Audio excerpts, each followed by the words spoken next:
खटखट करत दार उघडत रणजितने आपली बायको शिवानीला एक कानफळीत लगावली. अचानक पडलेल्या धापडमुळे शिवानी जमिनीवर कोसळली. हे बघून तिची 2 वर्षाची मुलगी तिला पकडून रडू लागली. तिने गालावर हात ठेवून रणजितला म्हटले, असं मी काय केलं? रणजितने रागात म्हटले, शिवानी, तुला मी सांगितलं होते ना की पार्टीमध्ये कोणाशी काहीच बोलू नको, तरी तू तिथे तोंड उघडलंच. अनपढ कुठली, तुला काही समजत नाही का? तुला काहीच वाटत नाही? माझी पूर्ण बेइज्जत झाली तुझ्यामुळे. अचानक गालावर थापड पडल्याने शिवानी एकदमच दचकली होती. तिच्या डोळ्यात अश्रू आले होते. तिला कळत नव्हते की चूक काय झाली. अश्रू पुसत तिने पुन्हा विचारले, मी काय केलं हो? रणजितने रागात तिला म्हटले, मी केलं काय अजून विचारते? तुला मी आधीच सांगितलं होतं की तिथे एक शब्दसुद्धा बोलायचं नाही. इंग्रजीत बोलता येत नव्हते तर गप्प बसावे, तो रागात म्हणाला. तेव्हा शिवानीला लक्षात आले की तिने रणजितचा मित्र विलासच्या बायकोसोबत ती मराठीत बोलत होती, कारण शिवानीला इंग्रजी बोलायला येत नव्हते. तिने गावातल्या कॉलेजमधून BA पास केले. शिवानीचे लग्न तिच्या वडिलांनी त्यांचा जवळचा मित्राचा मुलगा रणजितसोबतच लावून दिले होते. रणजितला सरकारी नोकरी होती. शिवानीची आई गृहिणी होती आणि वडील शेतकरी होते. एक सर्वसामान्य घरातून ती होती. आई वडिलांची एकुलती एक मुलगी होती. रणजितच्या घरच्यांनी मोठा हुंडा घेऊन हे लग्न लावण्यास तयार झाले होते. तशी शिवानी खूप सुंदर व कुटुंब सांभाळणारी व सामाजिक मुलगी होती. या विरुद्ध रणजितचा व्यवहार खूपच रागीट व तो खूप अहंकारी होता. त्याला आपल्या पदाचा व प्रतिष्ठेचा खूप जास्त घमंड होता. तो त्याच्यासमोर कोणालाही काहीच समजत नव्हता. खास करून त्याची बायको शिवानीला तो नेहमी आपल्या पायाची चप्पल समजत असे. त्याच्याकरिता बायको फक्त घरचे काम आणि शरीर सुख देण्याची वस्तू होती. तो नेहमी तिला आपल्या दबावात ठेवत असे. त्याच्या लग्नाला 3 वर्ष झाले होते. असा कोणता दिवस नव्हता ज्या दिवशी त्याने शिवानीला टोकले नसेल. तो नेहमी तिला अपमानित करीत असे. छोट्या मोठ्या कारणावर तो शिवानीच्या गालफडीत मारायला मागेपुढे पाहत नव्हता. रोजच्या या मारपिटीमुळे शिवानी खूप जास्त त्रासली होती. परंतु आज तिने ठरवले होते की आता खूप झाले, आता अजून नाही मी सहन करणार. तिने स्वतःला सांभाळले व डोळ्यातून अश्रू पुसून तिने तिच्या नवरा रणजितला विचारले, हो, मला नाही येत इंग्लिश फडफड बोलता, परंतु यामुळे काही माझं अस्तित्व कमी होतं का?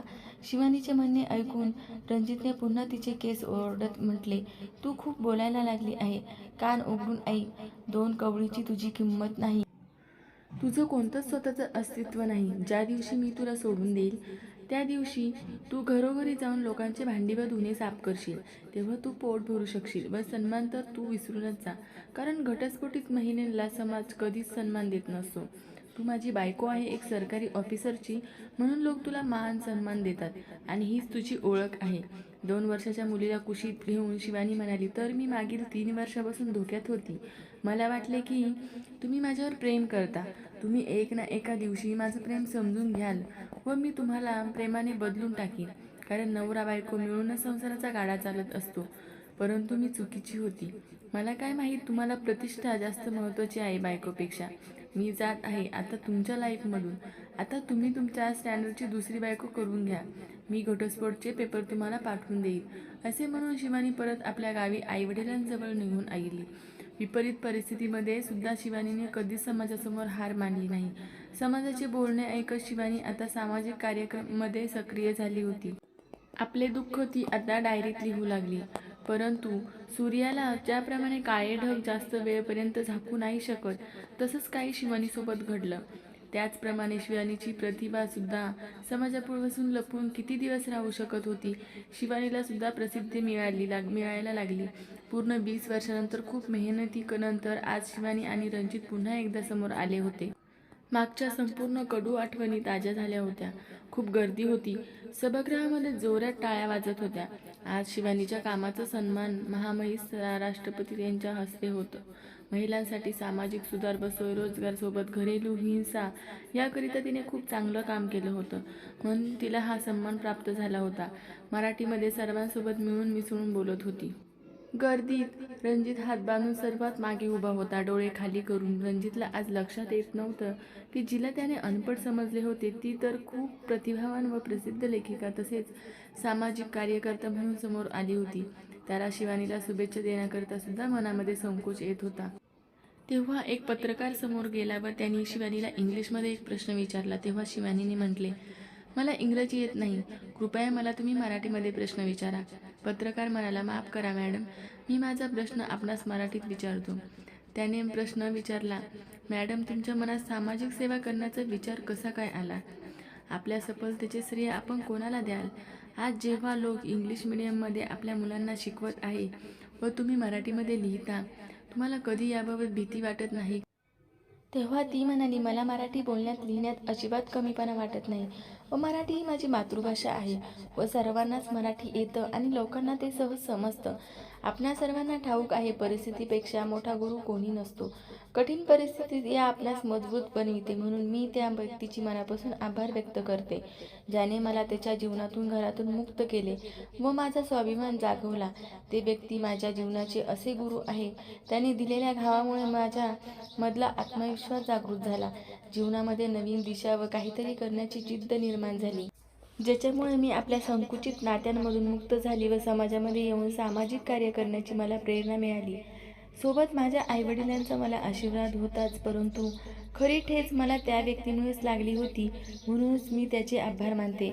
तसेच प्रत्येक पुरुष व स्त्रीला हे सांगू इच्छिते की यशामध्ये कधीही भाषा ही अडचण नसते व मराठी तर ही आपली महाराष्ट्राची मातृभाषा आहे. त्यामुळे असा विचार करणे मुळातच मूर्खपणा आहे. जीवनात ज्यांना सफल व्हायचं आहे त्यासाठी आवश्यक असते ती म्हणजे चिकाटी आणि जिद्द. थोड्या वेळानंतर शिवानीला एकटे बघून रणजित तिच्यासमोर येऊन उभा राहिला. शिवानी, आपली मुलगी कशी आहे? आता तर ती मोठी झाली असेल. व माझी मुलगी छान आहे व ती अभ्यासासोबत मला सुद्धा सामाजिक कार्यात मदत करते. रणजित म्हणाला, शिवानी, तू अशी का बरं म्हणत आहे? ती माझी सुद्धा मुलगी आहे. मला माफ कर, मी तुला समजू शकलो नाही. तू गेल्यानंतर मी माझ्या ऑफिसमधली एका महिलेसोबत लग्न केले. मला आता 2 मुलंसुद्धा आहेत. परंतु आता माझी काहीच किंमत नाही तिथे व कोणीच माझा सन्मान करत नाही. माझी बायको मला लहान लहान गोष्टींवरून धमक्या देते. तसेच माझी नोकरी घालवायची भीती देत राहते व मला चुपचाप तिचे ऐकावेच लागते. गुपचूप उभी राहून ती ऐकत होती व शेवटी त्याला हात जोडून सांगितले, महोदय, मी असह्य लोकांची मदत करते, परंतु आपण स्वतः सक्षम आहात. मी आपली कोणतीच सहायता करू शकत नाही. तेवढ्या शिवानीची मुलगी तेथे आली व आपल्या मुलीला घेऊन तिथून निघून गेली. रणजित चुपचाप मान खाली घालून पाहत होता. तो तिला जाताना बघत होता, परंतु तो आज निराश होता व शिवानीही मजबूत होती. मित्रमैत्रिणींनो, बायकोला कधीच कमी समजू नका आणि तिची इज्जत करा. थँक्स फॉर वॉचिंग आणि वाटलंच तर चॅनलला सबस्क्राईब नक्की करा.